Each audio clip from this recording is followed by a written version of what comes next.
Today's Bible reading is taken from the Acts of the Apostles, chapter 19, verses 1 to 8, and Gospel according to John, chapter 16, verses 29 to 33.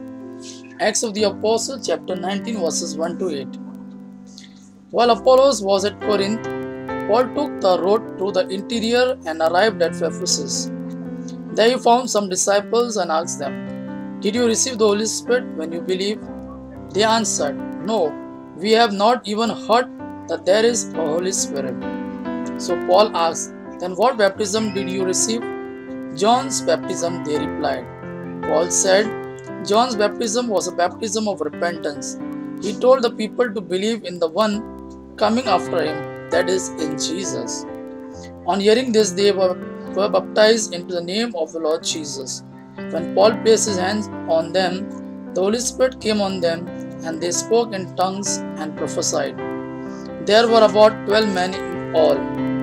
Paul entered the synagogue and spoke boldly there for 3 months, arguing persuasively about the kingdom of God.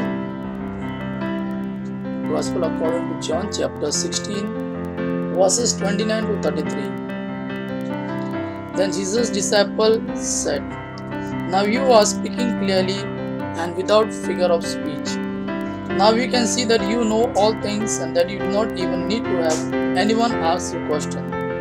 This makes us believe that you come from Lord." "You believe at last," Jesus answered. "But a time is coming and has come when you will be scattered, each to his own home.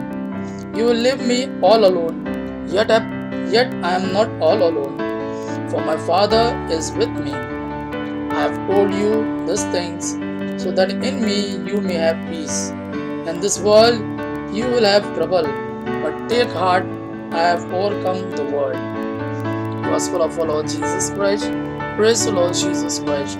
May God our Father and His Son Jesus fill you with His mercy, peace and love. Amen.